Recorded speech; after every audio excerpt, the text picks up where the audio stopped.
Fallout Equestria Project Horizons Chapter 9. Stone.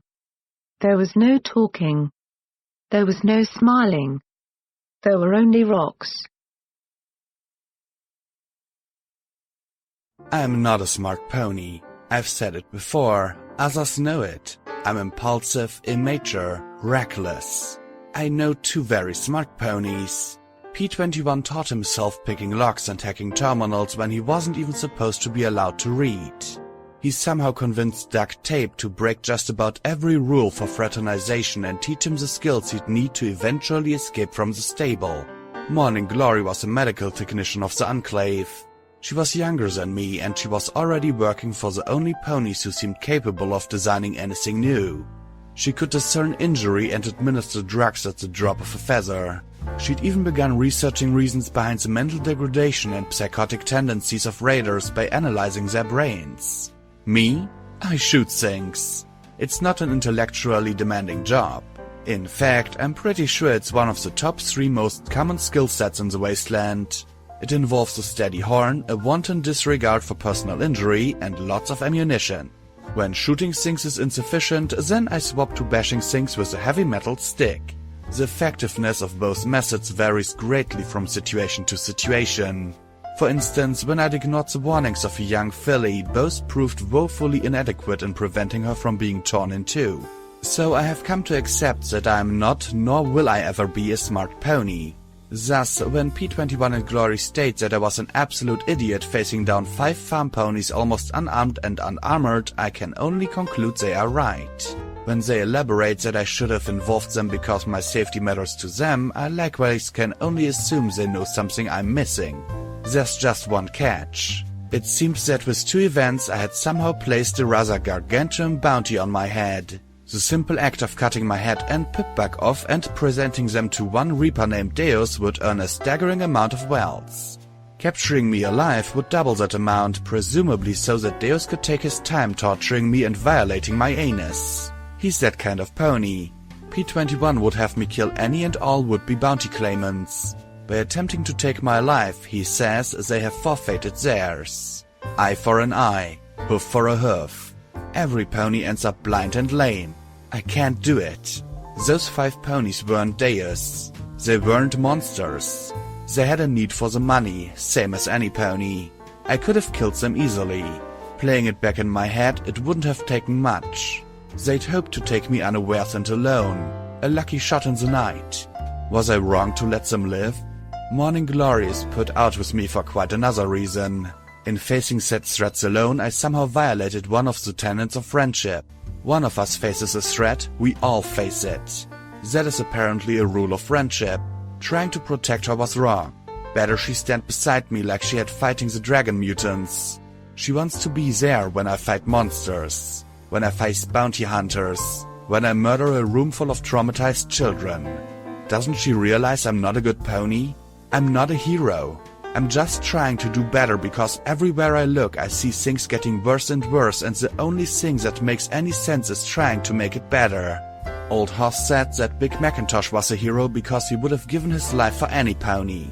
I sometimes wondered if I could turn in the bounty on myself and split the proceeds among the Crusaders, P21 and Glory. She's going to get hurt if she stays with me. Hurt very badly. To top it all off, I had a mystery inside my pipback. A computer file that is apparently so valuable that my stable had been raided to retrieve it. It was encrypted. Finding out just what it was supposed to do was going to be likewise very expensive, yet it was the only reliable chance I had, short of trusting the Enclave, which I wasn't ready to do. At the moment, though, none of that mattered a damn as I sat in detention in a classroom on the 2nd floor of the Rusev Academy library building with P21, Glory, and the Crusaders. We'd found the academy under lockdown. I didn't want to speculate on what had happened to any students caught in the lockdown 200 years ago, but at least there weren't a lot of bones in the classrooms. Row Bronco sentries patrolled the academy perimeter, and so far no bounty hunters had faced the metallic protectors. The 7 of us had stumbled onto the grounds and had been ordered to report to the office or face immediate vaporization. I had to admit I considered the shooting option first and second. But the fact was that the academy buildings were the closest and largest structures to Brimstone's Fall, and if we started shooting, it'd not only draw attention but also take away a layer of protection I could use right now. The 7 of us had been taken in to see Acting Dean Hardy, one of the spidery levitating style robots. The office was a complete disaster area, which was actually pretty typical given that Equestria as a whole was a complete disaster area. A skeleton lay in the corner with a bullet hole through its skull. "Please explain why you are breaking lockdown procedures, miss." A buzz, click, whir and beep. I looked down at some of the yellowed papers on the desk, scanning them for a name. "Marigold," I supplied, and seizing on a sudden whim, I threw my hoofs around P21, who went stiff as rock. "I was just looking for some alone time with my bug friend." A glance at the page. Sure shot? Please don't call my mom." Because she was in a stable and I was pretty sure she'd be miffed if she had to come pick me up from school. More clicks and beeps. "Miss Marigold, this is a third infraction for fraternization with male students you've made within 200 years. I'm afraid I have no choice but to contact your parents and have you all report for lunch detention in the library for the duration of the lockdown." "Yes, Dean Hardy," I said as adolescently as possible. "Can we at least go to our rooms and get our homework?" The dean beeped as his camera swung from one of us to the next. "Very well. Please carry your hall passes with you at all times or risk vaporization." He reached into the drawer of the dean's desk and withdrew a stack of faded flat paper cards covered in yellowing lamination. Each one hung from a lanyard and still had a faintly glowing glyph stamped on it. "Now please report to detention in room 203 of the library." Thus the 7 of us became the newest students of Rosehoof Academy. "That was brilliant!" Glory gushed as we trotted by Robronco sentries urging us to get to class. "How did you think of that? Do you have any idea how much time I spent in detention?" I asked her with a grin. "Oh." Suddenly she went red. I blinked at her and then grinned. "Let me guess, your first time?" "Well, yes," she admitted. I put a hoof around her neck and pulled her close, grinning at her. "Well then, let me give you some advice. Always sit in the back, always pass on notes. If the teacher asks what you're doing, the answer is working, not studying. Oh, and remember, you have a bladder the size of a pea." "You really were in detention a lot," Glory muttered with some worry as I lowered my hoof. She looked over at P21. "You were probably a much more diligent student," she said to him. I winced. "Please don't bite her head off," I silently begged. Thankfully, he was in one of his more wistful moods as he looked at the decaying library. "No, but I would have been," he said as he looked down at a textbook showing 2 red-striped zebras. I thought they looked a bit like hoofed candy canes myself. I looked at the caption beneath. The predator or traitors in the zebra tongue were those few zebras willing and allowed to fight for Equestria against their own kind. Using talismans to permanently alter their stripe color, they fought with distinction until being phased out due to security concerns after the Battle of Shattered Hoof Ridge. I noticed the Crusaders were looking a bit nervous. "What's up?" I asked them. "First day of school jitters?" "No," Allegro protested, trying to look tough. "It's just," Adagio muttered. "There's supposed to be ghosts here." I would have laughed, but then again I laughed when school had seemed afraid in the boneyard. Not again. Besides, with the wasteland, who knew what you might run into? "Well, if there are, they'll have to get through me first." Sonata looked a little more at ease at least. Using our hall passes, P21, Glory and the Crusaders dispersed from the classroom and set about looting anything edible, drinkable, or medical they could get their hoofs on. If they found an armory here, well, that just show how hardcore cheerily made education prior to the bombs going off. This left me alone in the 2nd floor of the library and looking out at Brimstone's Fall. And we were doomed because I was going to have come up with a plan. Me, the not smart pony. Brimstone's Fall wasn't much to look at really, just a round, jagged hole punched in the Badlands surface. It had been a gemstone mine. Then, during the heights of the war, a dragon had fallen right on top of the mine workings. The Shadow Bolts Pegasus strike force along with heavy ground support threw a powerful dragon allied with the zebras, but hundreds of soldiers had died before the dragon perished. I knew all of this because there was a framed news article hanging next to the window. In 200 years it hadn't changed much. It lay right beside rail lines stretching to the southwest, towards Philadelphia. On the surface were a large administration building and 2 long barrack-style houses. Since I didn't see any slaves, I assumed that they had to be quartered underground. 2 nested chain-link fences topped by razor wire surrounded the whole and the 3 buildings, with a guarded hoof bridge built over the rail spurs where they passed through the fences. A chain-link gate blocked the space under the bridge. Maybe we could find— What the fuck? I stopped and stared at the corner of the room. Had something just moved? One of the Crusaders playing a trick on me? My mind finally cracking? Slowly I rose to my hoofs and checked my EFS. Nothing. My eyes scanned the room slowly, mane itching like crazy. Huh, I muttered. Nothing at all. Bullshit. In the wasteland it's never nothing. I put my back to the wall until the others returned. It happened again. I'd swear that I'd seen some dingy papers shift on their own right before the 6 entered the room. I rubbed my eyes, but then the others were inside.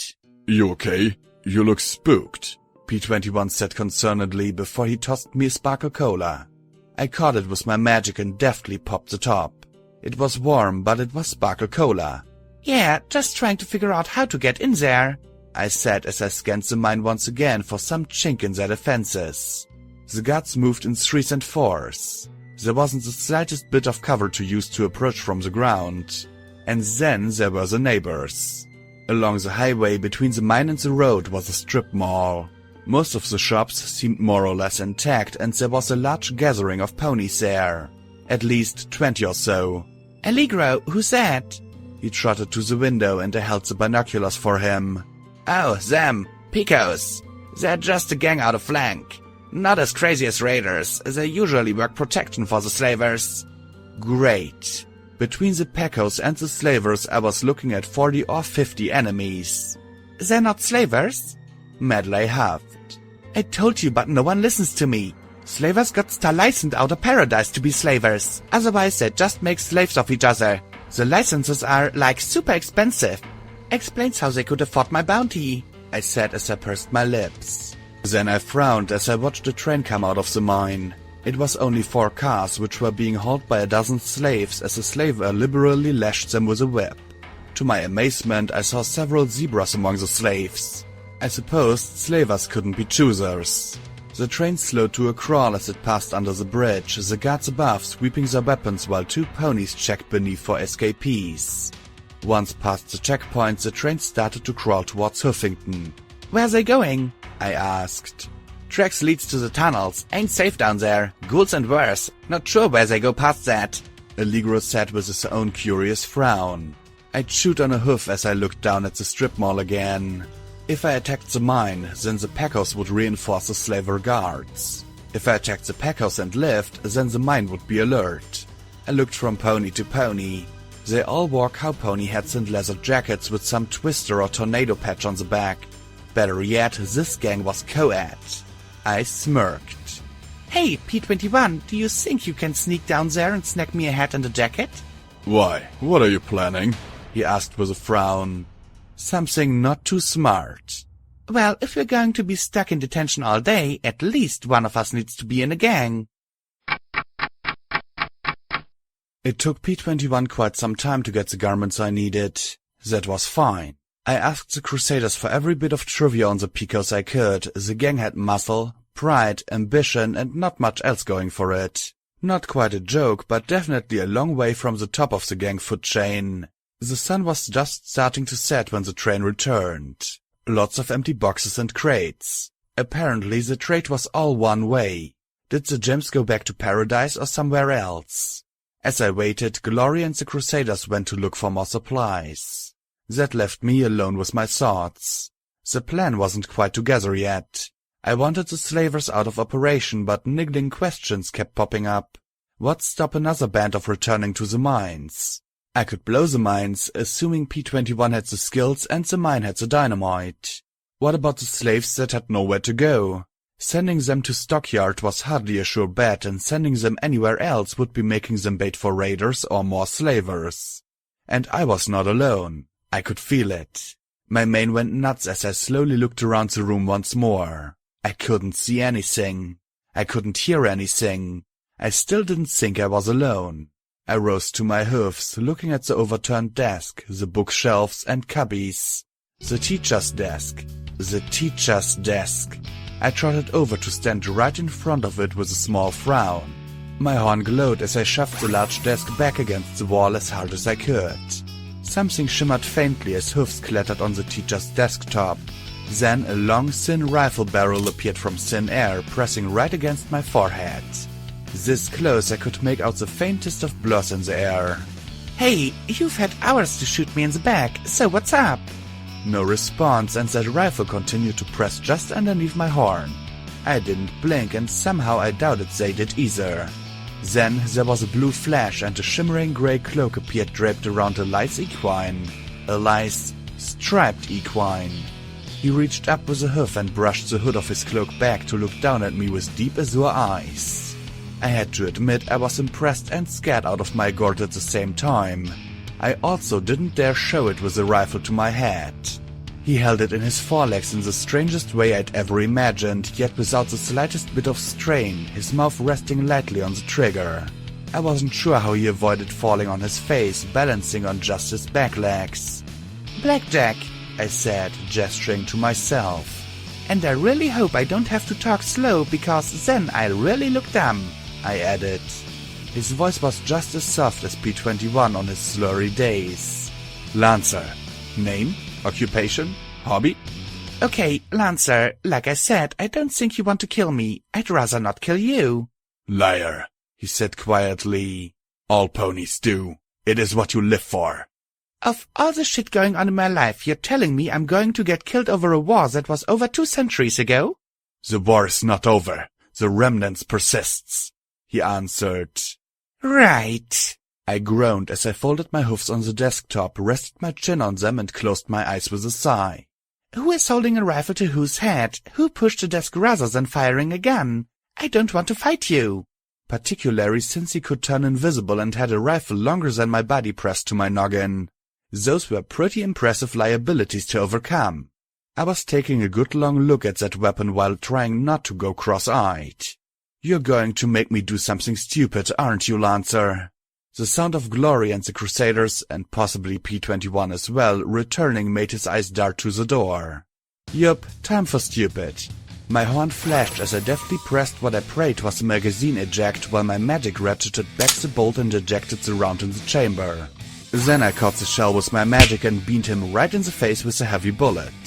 My hoofs on the desk shot out and yanked his rear hoofs out from under him. He recovered quickly. Damn, didn't he though? He flipped through the air, catching the fallen magazine in his hoof and slamming it right back into the weapon as he landed on all 4 hoofs. The rifle lay along his back, his tail curling around the trigger as he sighted along the underside of the rifle. Then he felt the barrel of my shotgun press against the underside of his chin and his eye glanced down at the glowing weapon. "I do not want to kill you," I said quietly. But I would, and damn him if he forced me to use P21's universal counterattack policy from here on. Lancer slowly pointed the rifle away, looking surprised for a moment. I took my gun off him.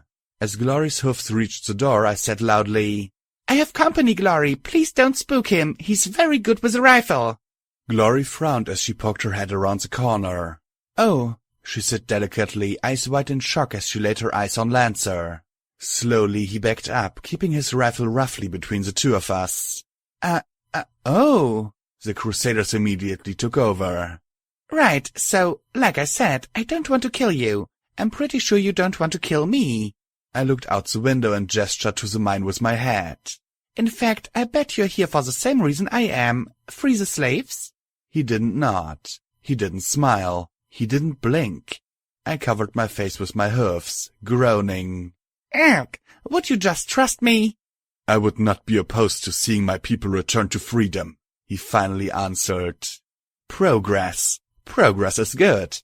"Okay, so I'm trying to get a plan together. A zebra with a gun like that would fit in very nicely." I had no clue how, but I'd like to know if he'd cooperate at all. "Do you serve the stars?" he asked me bluntly. "What?" "I've never even seen the stars with my own eyes, or the sun, or the moon. All I've ever seen is that." I pointed out the window at the cloud layer. Then who do you serve? As calmly as he said it, I was pretty sure that my answer might lead to me getting shot soon. I really didn't want to get shot by that rifle. Of all the ponies in the wasteland, you had to ask me a philosophical question? You should know that I'm something of an idiot, I said, hoping for a reaction. A laugh? A smile? Nothing. Great. I sighed, closing my eyes. I don't know if there's a who anymore, but I guess I serve a what. Doing better, making things better, I said as I looked at him. If that's not good enough or specific enough, then I'm sorry. I didn't know there was going to be an oral exam today. He straightened and I relaxed as he sat and directed his rifle at the ceiling. It is sufficient, he said calmly. How do you plan on freeing the slaves? Well, that depends on if P21 had any luck shopping, I said as I leaned over to look past Glory at the blue pony who looked positively stunned at the sight of a zebra in our detention room. I hadn't seen his eyes so big since Prince Splendid. I smiled at him. Hey, P21, this is Lancer. He's been very nice to not shoot me. Please be nice back. He set down a jacket and a beaten cowpony hat and some boots. Oh, I'll try. And he did. He actually managed to smile. Hey. Lancer did not respond. Apparently zebras had a stoicism, sing. At least Lancer certainly did. The hat and jacket had clearly seen better days. I shucked my security barding and shrugged into the jacket. I really hoped the material came from something other than a Brahmin or worse. I looked at Glory. So here's the plan. I'm going to go down there and find out just how keen these Picos are on protecting the mine. If things go bad, I'd like you on the roof of that building at the end. If I have to bolt, some cover fire would be great. You do realize that the Picos wouldn't blink at killing you for the bounty, right? P21 asked. I heard them talking. Apparently the only thing keeping them from running off looking for you is their deal with the mine. I could use that as a plan B if I had to. I figured as much, but if their leader's smart, I might be able to give them a better long-term arrangement. I had to saw the back of one of the boots apart to get it to fit over my pip bag. Fortunately, Glory had some duct tapes that closed it up. Hey, in the wasteland, beggars couldn't be choosers. I unzipped the duffel bag. Okay, alcohol, booze, cigarettes. If you picked them up anywhere, put them in here. I'm going to need to make myself pretty popular on short notice. P21 and Glory went through their saddlebags and produced a fair enough amount of the things I'd asked for. Where'd you find all that? I asked as I looked at the half-empty bottles of scotch and cartons of cigarettes. Teacher's lounge, P21 replied, not quite taking his eyes off Lancer in the corner. Figures. Okay, it's getting dark. I'll start down now. If you see me running, do what you can to keep them off me, I said to Glory. The grey Pegasus beamed brightly and nodded once. P21 nodded as well. Lancer just stared. I set my bag across my shoulders and floated up my shotgun as I headed for the stairs down. Blackjack, hissed Sonata from the filly's bathroom, her eyes wide as she glanced through the door at Lancer. You shouldn't trust him, she warned. Why, because he's a zebra? I asked with a little half-smile. He's a bad zebra. The remnants, they do terrible things, Blackjack, the filly said as she shivered. We can't stay here. Soon as we can, we are gonna run. Robots won't chase us far if they catch us at all. But where will you go? We got a place over near Chapel. We'll head there. She pointed with a hoof along the railroad tracks. I glanced back at Lancer again as he looked coolly down at the textbook I'd glanced at earlier before kicking it aside. Maybe she was right, but I needed all the help I could get. Okay, Sonata, I'll remember what you said. I stepped back and let her run down the hall towards the stairs. The other three peeled out of their hiding places to follow her. Great. And now my mane was itching again. I'm not a smart pony. For example, none of my plans are completely pulled together. There are little gaps here and there that I have to fill in on the fly. Actually, if you look at all my plans, that's how they generally run. Nice strings of improvisation piecing together a tiny bit of solid reasoning. This plan was simple. Send the Picos off on a wild parasprite hunt to the north. It's not always just because my brain is being lazy, though. Sometimes it's because that no matter how well you plan, you'll always hit that point where everything falls apart. For instance, I wasn't even halfway to the strip mall before some pony started shooting. Again, it wasn't me. And again, it wasn't at me. The fact that some pony was shooting this close to me, though, certainly puts a nice and simple plan behind determining just what was going on. My EFS gave me one clue, a big red bar and 2 amber non-hostiles. I put my rump in gear as I raced across the scrubland towards the shooting. Escaped slaves? The Crusaders in trouble? Nope. Red Scorpion. One every bit as large as the monster that had nearly eaten Glory and me in the gravel pit. 2 ponies tried to return fire with a lever-action rifle and a revolver, but in the twilight their accuracy was at a huge disadvantage. Me? I had enough radiation in me that I knew exactly what I was aiming for. Yeah! I shouted as I raced towards the scene. Just in time too, as I got close the monster knocked one of the ponies down with a swipe of a huge claw. Here, come here! I didn't even bother with buckshot, loading slugs on the fly. The heavy shot battered and splattered its many eyes as I fired into its front as fast as I could. Its heavy pincers snapped at me as I moved, but in the minimal armor of the Pecos outfit I was able to leap aside while blasting it again with a shotgun. I laughed like a maniac, anything to keep its attention on me and off the fallen pony. The other, a unicorn with a lever action, wasted no time picking her shots. The magnum rounds fired by her rifle were almost as effective as my own slugs. With 2 targets so close, the red scorpion stung at one of us and pinched at the other. Finally, my luck worked out and a slug obliterated its skull. It collapsed in a twitching heap. Tumbleweed, you stung? The unicorn asked as she rushed to her fallen friend. The earth pony called up in a ball, shaking. Shit, damn it! I knew exactly how that felt. I got something for that, I said as I opened the duffel bag and pulled out some of Glory's anti-venom. I jammed it into the poisoned pony's flank and pushed the plunger. She shook a little bit longer, then relaxed a touch. Anti-venom, never leave home without it. Thanks. How you managed to dance around that critter I'll never know. Can't see my hoof in front of my face, she complained as she searched around. I pushed the mirrored sunglasses a little further up my muzzle as I checked the earth pony's breathing. She seemed like she was doing better. What are you 2 doing out here? I asked. Before they could answer, a spotlight from one of the towers on the fence lit up and washed us in its harsh yellow glare. A voice over a loudspeaker said in mock sympathy, "Oh, I shouldn't have bet on the Scorp." There was laughter, and then the voice warned, "Get back to your hole, Pecos!" A bullet smacked into the dirt at our hoofs. "They were in range?" I marveled and then ceased. "Assholes! You must be new, fresh out of flank?" she asked as we helped her friend get to her hoofs and walked her away from the tower. "Yeah, name's Marigold," I replied. "Dusty trails, this is Tumbleweed," she snorted as we picked our way towards the distant lights. I had little trouble, but the pair stumbled over the uneven ground.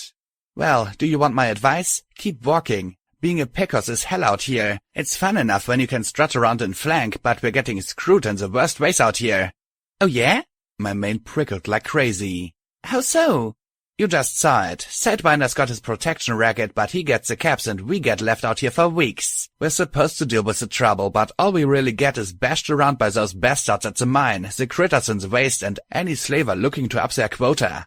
The strip mall had to be getting its power from somewhere as neon lights put into the cracked parking lot. It wasn't a town per se. I couldn't see ponies raising families here. It seemed more like a glorified hangout for the Pecos. One large shop bore flickering red neon letters. Pecos builds Western wear. The others was a bar named Twister's. In the middle was a liquor store looted long ago, a gun store, and a barber shop. "Seriously?" I asked as we made our way towards the bar. "You're supposed to be protecting them, but they'll snatch you if you're alone?" "Yup, we're not licensed with Paradise, so better not be near the mine on your lonesome. They'll invite you in and then never let you leave," she sighed. "But being a Pecos is better than being solo, or so I keep telling myself every damn day." I gave a grin and prayed to Celestia she didn't ask me why I happened to be on my lonesome. "I'm gonna go lay down Dusty," Tumbleweed said, the brown mare giving me a grateful smile. "Thanks for the medicine, ma'am." There was something in her vacuous eyes that bothered me. She kept twitching and swallowing. "You sure she's okay?" I asked worriedly, watching her twitch as she made her way towards the apparel store. "Yeah, probably just the poison or something she ate," Dusty Trails said, the scent-hided pony leading me towards the bar. Suddenly 3 bugs rolled out the door, kicking and biting each other. Dusty just stepped around them. Inside were ponies drinking, talking, hoof wrestling, or reading very ragged magazines. It was the cards being dealt though that drew my eye. "You play?" Dusty asked with a nod of her head. "A bit," I said with a grin. A few minutes later I settled in at the table, passing around a bottle of whiskey and swapping cigarettes for poker chips. It wouldn't do for me to seem too ready to play, but once I settled in I felt more relaxed than I had in days. Sure, any of these ponies would kill me for a huge bounty if they had a clue that I was security, but why worry about that now? 5 hands in I wasn't winning, but I wasn't losing either. "So, what's your story, Dusty?" "My story? What am I, a 2-bit novel?" she asked with a chuckle. "Nah, 5 bits at least," I said with a laugh. She joined my laugh as we drew new cards. "Well, the name says it all. I was born to a caravan family. Soon as I could walk, we were roaming. Here to Friendship City, even Philadelphia, but that was years ago." She took 2, shuffling her hand back and forth before raising. Then she continued. "He liked to say he specialized in ammunition, and he was happy to give out free samples to raiders. Then one day we did some business, and he found an armed grenade in his saddlebags. They came back and finished off the rest of us. I was only a year past my cutie mark, so they sold me in paradise." "You were a slave?" The thought of a pony who had been a slave protecting other slavers was beyond comprehension.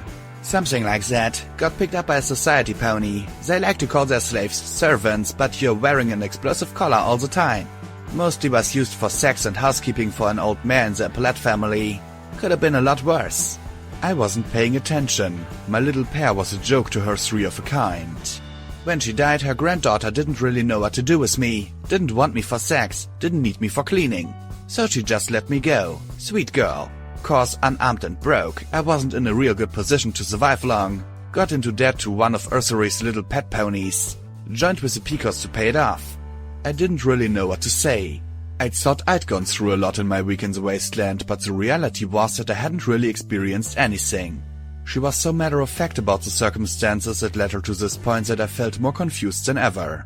Worse, it seemed I'd opened the door and, one after another, the Picos were stepping through. A buck named Big Red, who was the smallest pony at the table, had been a horse son in flank. He'd been nearly sold for camps by his mother before running away. He'd bounced from gang to gang between Stockyard and Paradise before landing with the Picos. Poleaxe had been a bandit, a slaver, and had even ran with the Reaper gang, drifting from place to place for as long as he'd lived. He also freely shared his sugar apple bombs with me. Yeah, he killed ponies, but it wasn't personal. It was work, that was how he saw it. If he didn't work, then he was gonna die. And apparently banditry and slaving was hard work. One mistake or misjudged target and you were dead. He didn't target foals though, and preferred not to force mares. After all, one good kick and they could take his bits clean off. His last band had gone raider. When they tried to get him to turn cannibal, he'd refused and that put him on the menu instead. Now he was with the Picos, 'cause it was work. Harbringer claimed she had been an acolyte for the Steel Rangers, but that a Reaper attack gutted their bunker. She'd gotten lost, ended up on the west side of the river and signed up with the Finders for a spell in Megamart. Eventually she got bored and then hooked up with the Picos for some excitement. She'd been able to get the building's power from a still active subterranean power line. "You mean there's still power in the city?" That shocked me given the devastation I saw all around us. "How?" "No pony's gone to the core to figure it out. Any pony who does doesn't come back. The Collegiate thinks the spark turbines in the Huffington Dam are providing power, but the controls are all wonked. Or maybe there's some power plant in the Badlands sending juice to the core," Harbringer said as she checked her cards. "But yeah, they buried all kinds of stuff underground. Folks might not realize it, but Huffington's a fucking fortress. The whole city was designed by the best minds at the MWT and Stable-Tech. The Zebras seemed so dead set on destroying the city that they had to. At the end of the war, Huffington was getting attacked by the hour. Zebras wanted it bad, but they never took it," she explained as she drew 4 cards with a soft hiss of disappointment. "Now the underground is ghoul territory and worse. Drives the Steel Rangers crazy not being able to get at all the techs buried down there." "So, which stable did you grow up in, Marigold?" Dusty asked me with a grin just as I took a pull of the whiskey bottle. I choked, stinging alcohol burning my sinuses. I didn't even have a chance to lie. "Knew it." For a moment I was sure I was in trouble, but then realized no pony was screaming for my head. Is that obvious, huh? Stable ponies are always asking questions, so what's your story? Not much. I was in my stable. Honestly, I have no idea where it is. Which was truth enough. It was somewhere north, but I'd be hard-pressed to find it even with my Pipbugs navigation software. Our overmare went nuts and tried to kill every pony in the stable. Also kinda true, given that she'd let in Deus and some raiders for her own aggrandizement and survival. I managed to get out before every pony died. Been wandering around since. Something was wrong. My head felt off. Like my thinking was slowed down a little. Then I caught the slight glow of magic around Harbringer's horn. What were the odds that Steel Ranger acolytes were taught interrogation spells? Was she reading my mind? If so, she had a poker face to die for. A truth spell? No, or I'd be a lot more accurate. A lie detection spell. Easiest to learn, even if I couldn't. And what did you do in your stable? Harbringer asked sweetly. I gave a non-committal shrug. Honestly, as little as I could. Played cards mostly. 99 was all about the overmare, so as long as I didn't cross her, I was in the clear. Technically true. I hoped that it was at least true enough for her spell. Since Harbringer looked disappointed, I assumed I'd squeaked by. So, why'd you join the Picos? Dusty asked me. Technically, I hadn't. I don't know really, I said, thinking. If I had to join the Picos, why would I? Then I looked at the bottle of whiskey, the cards, and the ponies around me. Guess so that I wouldn't be lonely anymore. Have a life like I did in 99. Harbringer's horn finally stopped glowing and I took a breath. Well, here's to your life. Hope it's worth it. A bit later the game broke up as Big Red and Harbringer left. I needed a little bit of air, so I stepped outside and into the faint drizzle. Not even really rain. I looked down at my hooves. Was there still power underneath me, even after 2 centuries and the bombing? Huffington was like a country within a country. Lots of secrets are buried here. Huffington's a fucking fortress. I looked to the north at the faint green glow in the distance. Secrets. Why did I feel like EC-1101 was burning a hole in my leg? A bug lay on the porch outside Twister's, his muzzle pressed into a filthy plastic bag reeking of dung. He inhaled deeply over and over again, twitching. Dusty caught my look and chuckled. Yeah, believe it or not, he's supposed to be in charge here. Poor jackass is so hooked on Dash that he's trying to get a bus from huffing Brahmin shit. Can he do that? I asked in a tone of disgust. Nope, but it doesn't stop him from trying, Dusty said, closing her eyes and letting the rain play along her sand-colored face. So, guess you're not one of the Sidewinder's more clueless spies. You thought I was a spy? Showing up in the middle of the night, asking questions like you do? You're something, Dusty said with a grin as she looked up at the clouds. Not a bad night. Didn't get eaten by red scarps. Got a new Picos that's decent at cards. What more could a mare want? A life of her own? I asked as I looked up at her speculatively. She caught my tone and looked at me. Dusty, how do you feel about slavery? Why do stable ponies ask the dumbest questions? She asked in turn with a sigh and a frown. It doesn't matter how I feel. Slavery happens. It's not even the worst thing that can happen to a pony. Ghouls losing their minds, going crazy and turning into cannibals, mutating into some creature, being torn in half by waste critters. There's 1,001 ways to die. Wearing a slave collar is somewhere in the middle of that list. But is it okay? I pressed. It happens. Who cares if I think it's okay? She retorted with a frown as I pressed my luck. There's nothing I can do about it. What if you could?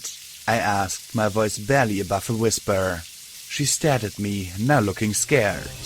Who the fuck are you really? I just looked at her, pulling off the glasses to look straight into her eyes. She shook her head slowly. No. Fuck. No. No, you're not. No fucking way. Yeah, I am. And I'm going to do something about the mine. Just like I said I would. But I'm going to need help. I need your help. If you really don't care about slavers, then yell for the others. I wouldn't blame you. And I won't kill you. But if you do want to do something about those slaves, then help me. No, I can't. Fuck, no. How the fuck can you do this? She hissed as she paced back and forth. You saved my fucking life. You saved tumbleweeds too. How the... She clenched her eyes shut as she sat and thumped the sides of her head. This is some fucked up boost dream and I'm going to wake up right the fuck now. I put a hoof on her shoulder. It's not a dream. It's a chance to do better.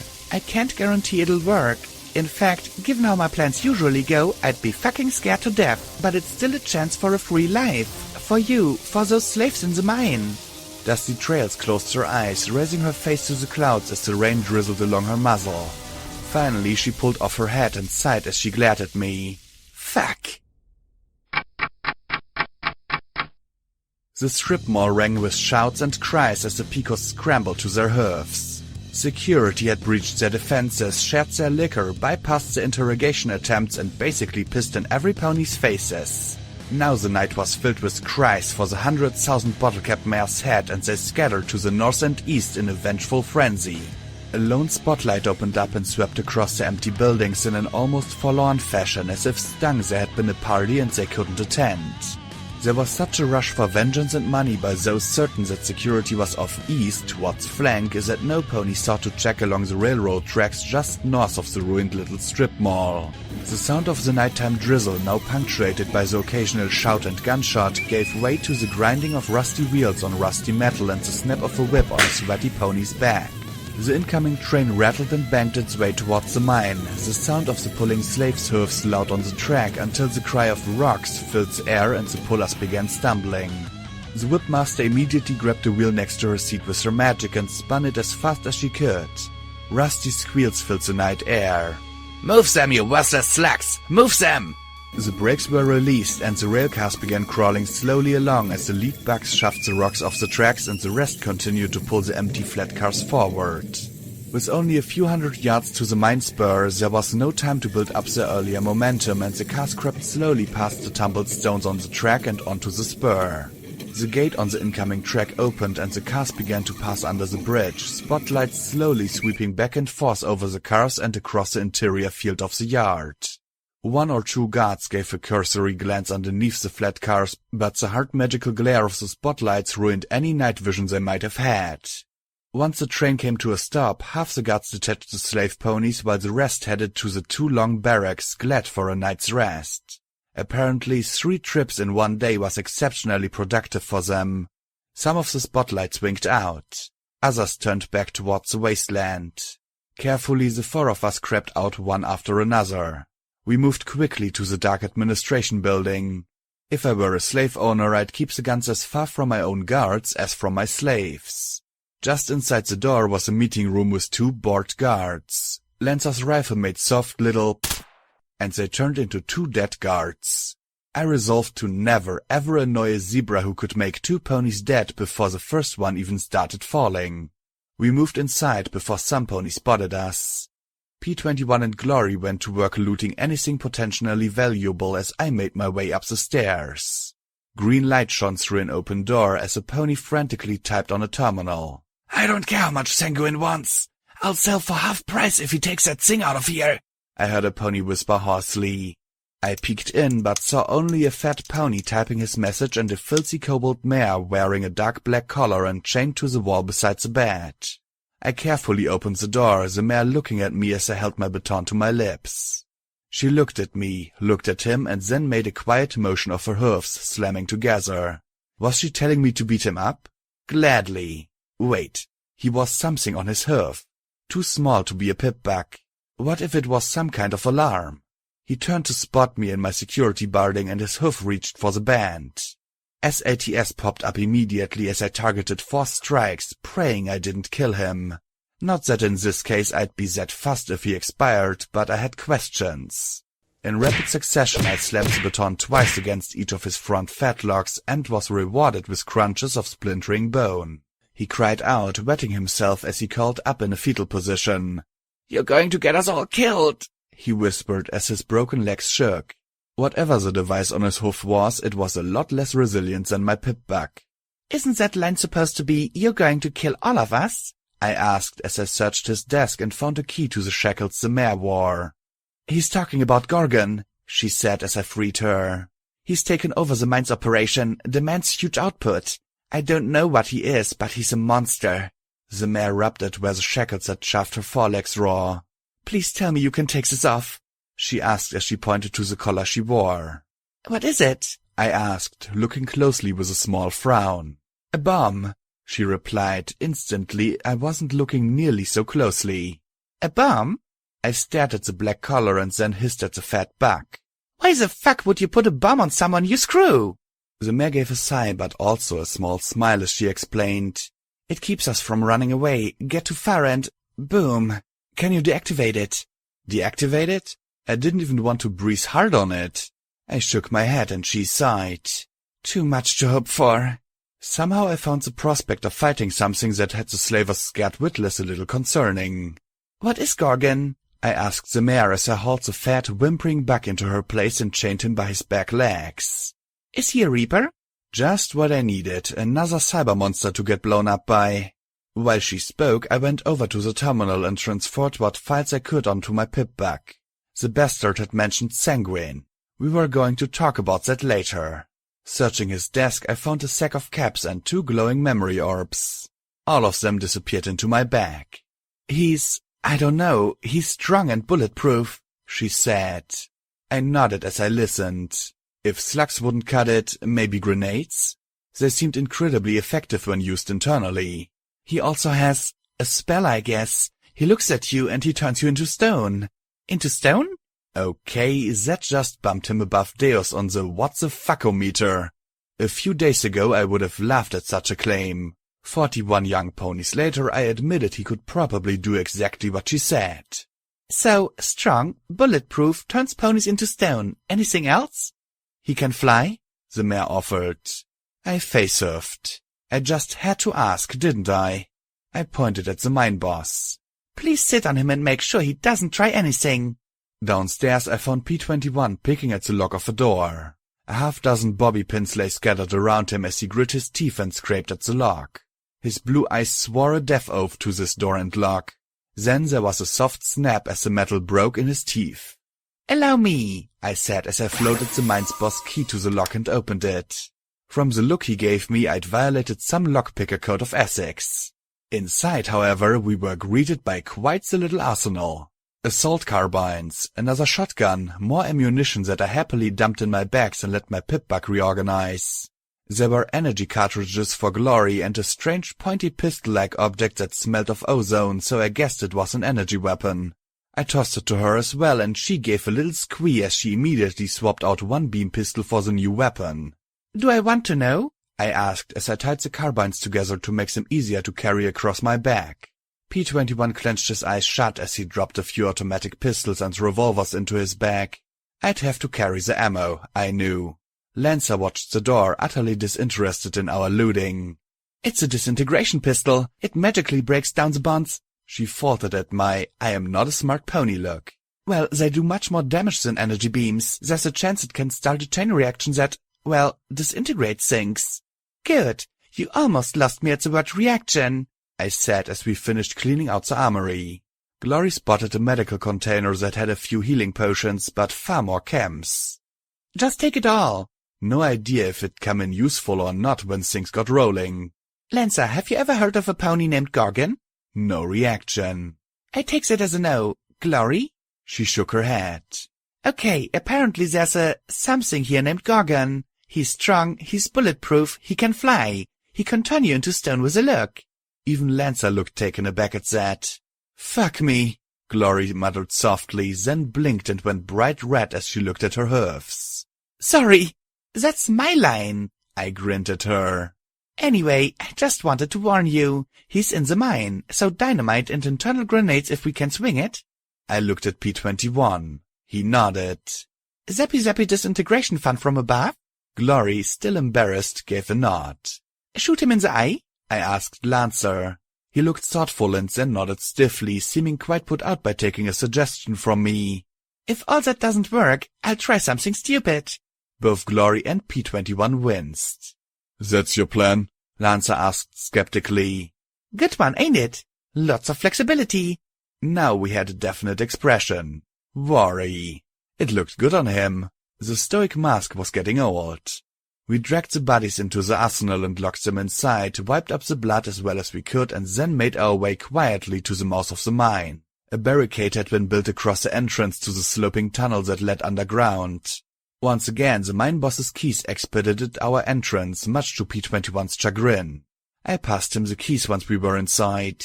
Just think of them as really accurate lockpicks. Or I could think of them as keys, he replied sourly as he slipped inside the mine. Cheer up, we're facing a monster, no moral angsting here. He gave me a little smirk. Oh yeah? What if it turns out he was tragically transformed into a monster and wants only to be normal and loved? Oh, I hadn't thought of that. And suddenly the niggling thoughts began to rise up in the back of my mind. Maybe we should talk first and... But P21 suddenly stopped smiling as he reached up and turned my head to look at the side of the tunnel. Broken statues was my first impression. The most horrible accurate pony statues ever carved. Their faces were frozen in expressions of absolute horror and pain. Right. I grabbed those niggling little thoughts, wrapped them in duct tape and tossed them into the closet.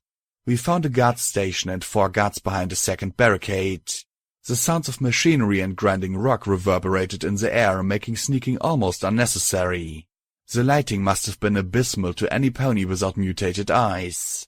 Really, it was more an execution than an attack, with the exception that there was a large red button next to them. I didn't know what that button was connected to. An alarm? A lockdown? Detonate slave collars? I just knew I didn't want to find out just now. Lancer's silenced rifle took down the one closest to the button. Glory strafed with red beams from one pistol and slower-moving pink bolts from the other. The remaining guards scrambled for weapons and to hit the alarm, but my buckshot tore into them equally. No pony reached that button, and thanks to our barrage, no pony would. P21 searched through the remains as I stared at the button on the wall, chewing my hoof. What did it do? Stop staring at the button, Blackjack, P21 said without looking up. What? I wasn't...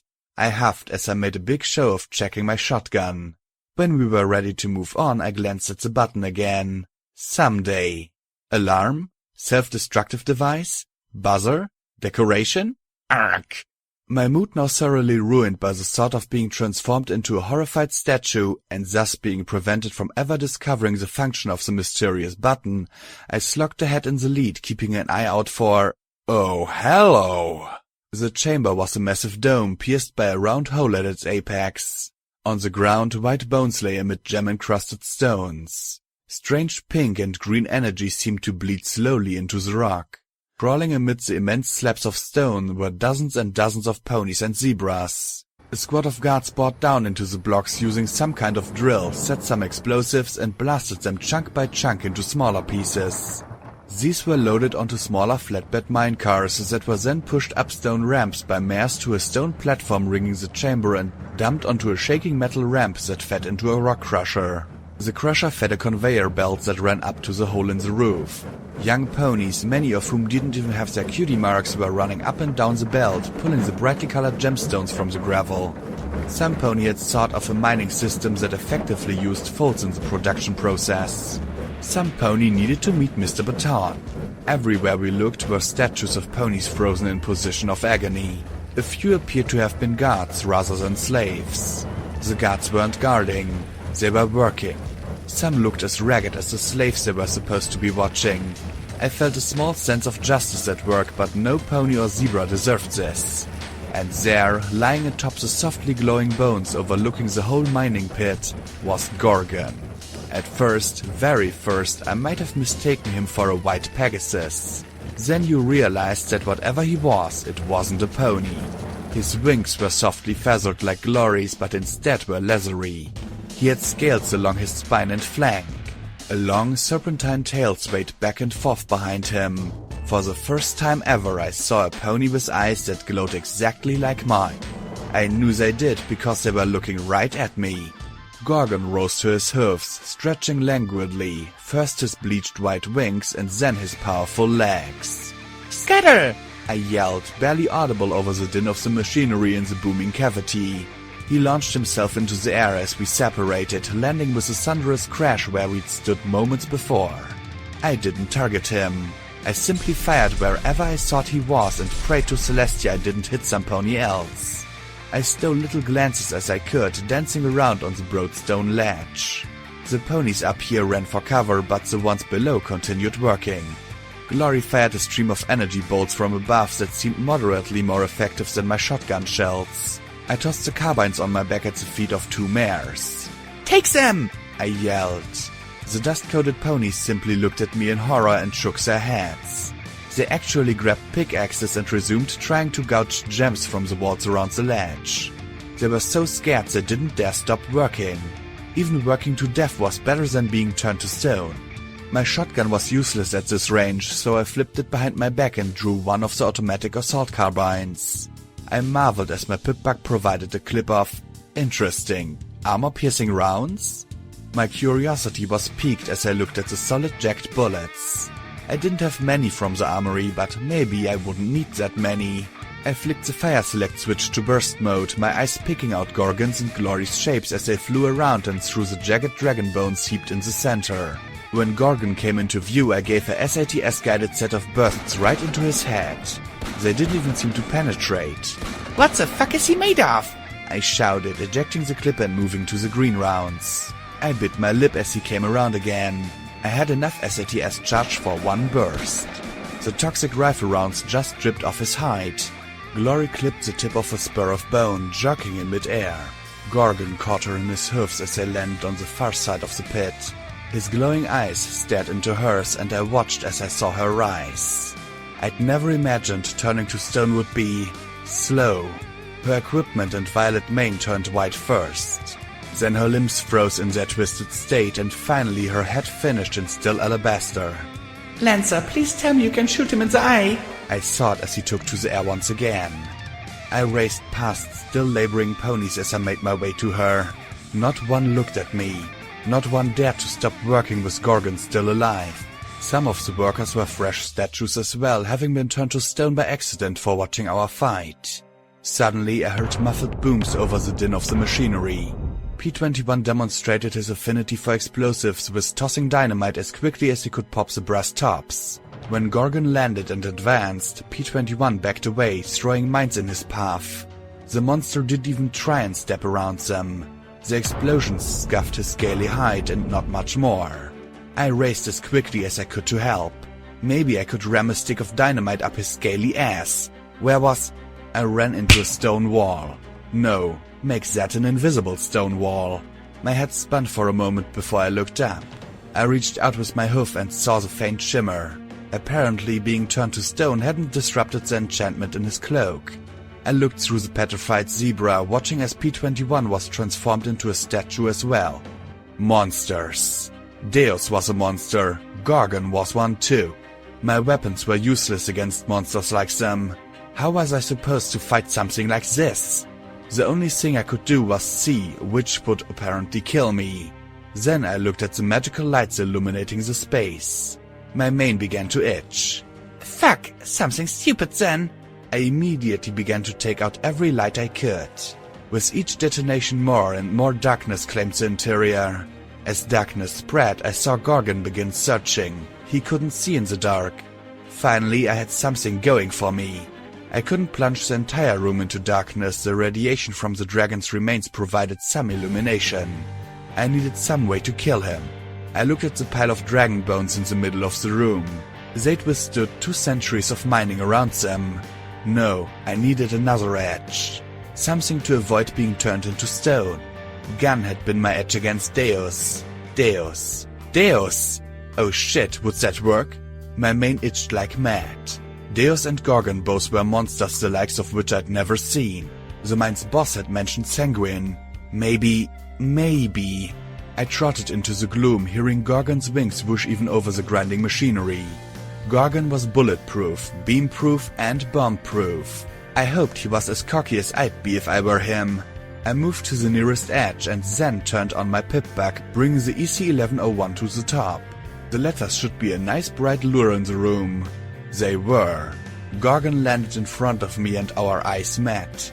Instantly I felt a needle step through my eye socket and into my body. It felt as if every inch of my body were being slowly pinched off cell by cell. I couldn't look away if I wanted to, but I could scream. "See this? Sanguine wants this!" I yelled right into Gorgon's face, and for the first time since the battle started, he balked. "You turned me to stone and the data is fucked!"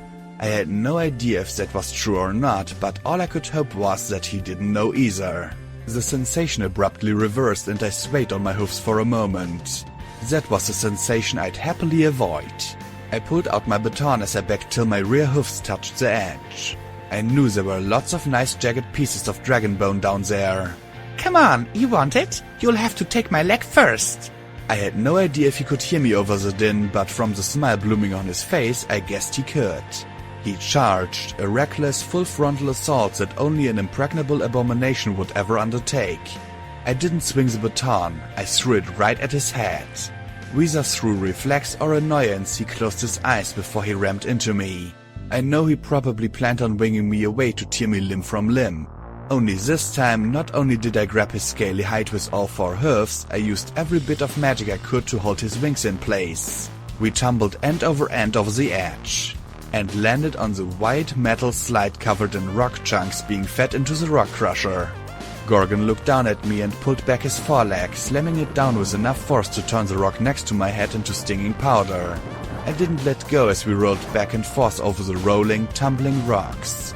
A second kick grazed the side of my head, and only the helmet keystone had given me kept my skull from being pulped. His wings struggled for freedom as he fought to get airborne once more. I gripped him as tightly as I could, not giving him the leverage. He struggled against the flow as the angle increased. I shoved hard, forcing myself a foot or two above him. I saw the first signs of fear in Gorgon's eyes. His scream was muted by the roar beneath us as his long snake-like tail was caught in the grinding teeth of the rock crusher. Not even I could hold him then, but now I didn't have to. I kicked and shoved and did all I could to keep him under me. No, you don't! I screamed, not caring if only Celestia heard as the rocks battered both of us.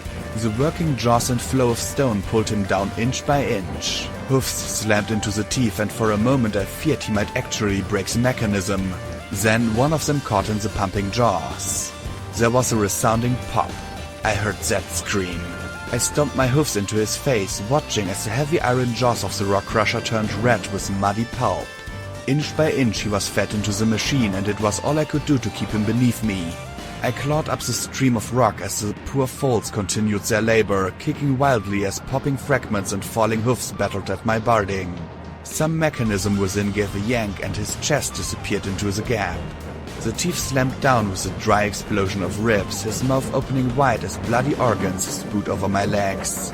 The jaws withdrew and Gorgon's glowing eyes stared up at me for one final moment before the jaws slammed shut. His skull was just another rock. Unfortunately, now I struggled to keep out of those jaws myself. I kept imagining a big red button marked emergency shut-off.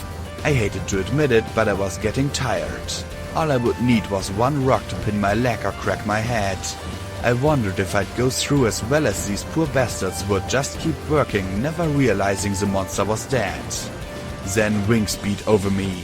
I felt hoofs hook in my barding. I glanced back at the glorious city of morning glory as the Pegasus lifted me from the crusher's feeder and into the air above the work pit. The conveyor belt to the surface was a ribbon of pulped Gorgon. If he regenerates from that, I quit, I said.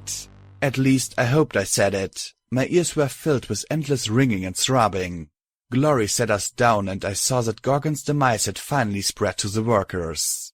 The unicorns were arming themselves with the carbines. The earth ponies took up the revolvers. I looked around for the guard workers but saw they had a complete change of heart after being on the receiving end. There were a few lips moving from my friends. My not petrified friends. Indeed, many of the petrified ponies were once more free to move around. Broken stone ponies, though, remained broken stone. The workers used strange hoof signals I didn't understand as we made our way out of the pit. I enjoyed the sensation of a Maddox painkiller accompanied by a healing potion. I really could have used a Sparker Cola, but given how the slaves around us appeared, it would have been crude. We reached the barricade and I looked at that bright red button with a parting sigh. We stepped out into the drizzling night. The guards had gathered, unsure of what to do when we emerged. Most of the slaves were exhausted. Many had multiple injuries. All of them were hungry. Few were trained in firearms. Some ponies, the guards apparently included based on how they were rallying, might think that would put the slaves at a disadvantage against the 20 or so armed, healthy, rested guards that remained. They would be right, except that such a pony had likely never imagined the absolute rage a pony could feel when armed and facing their tormentors. Even then, with the guards outnumbered 3-1, the fight that ensued was vicious. Glory strafed the few snipers that tried to pick off the freed slaves from the towers along the wall. P-21 restrained himself from using explosives. Instead, he raced around the side of the battle, shouting directions and gestured to the slaves to return fire. When bullets ran out, the guns became clubs. When the Picos arrived, the 30 or so gang members surged in down the rail line and under the bridge, the gate having been quickly smashed open. The slavers bolstered and readied themselves to put down the uprising once and for all. Across the fighting, my eyes met dusty trails. I couldn't say anything. I couldn't hear anything. I could only hope. The Picos crashed into the backs of the slavers and took them out in one charging wave. The nasty final moments involved a few desperate hoof-to-hoof fights. Then it was over. Dusty Trails and the other Picos helped deal with the wounded slaves. Whatever guards had been in the mine, they'd shed their uniforms by now. Any allegiance to the old mine was forsaken. When it was over, I yelled for P-21 to find the pantry to get them fed and Glory to do what she could to help the injured. Dusty Trails directed the Picos to take positions in the guard towers. There were other things in the waist to be wary of. I had no idea where Lancer had gone, nor did I know what I would have him do. The dozen or so zebras stood apart from the others, watching the developments with trepidation. I rapped my ear furiously, trying to get rid of the ringing as I approached them. Hey, rough night, huh? They glanced at each other and made gestures. Then I realized every single one of them was deaf. An elder buck approached, bowed formally to me, and then said in an odd accent, "We thank you. We cannot hear your words. We must read them on your lips." Well, you're free to go, or stay if you want, I said, my mouth exaggerating a bit. I wasn't used to talking to deaf folk. "That is not necessary," Lancer said from behind me as his cloak deactivated.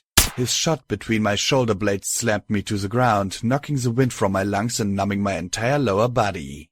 For a horrible moment I wondered if I was paralyzed. Then I realized that wasn't even the beginning as he pointed his rifle at the clump of zebras. "For your treason against the fallen Caesar." The stream of filled my ears as I watched him butcher every buck, mare and foal with stripes. When the shots ended, not a pony raised the rifle to stop him. Every pony seemed paralyzed. Even me. "The war is never over, security," Lancer said softly before the zebra's stealth cloak shimmered and he disappeared once more. Footnote: Level up. New perk added. Tough Hide Level 1. The brutal experiences of the Equestrian Wasteland have toughened you. You gain +3 damage threshold for each level of this perk you take.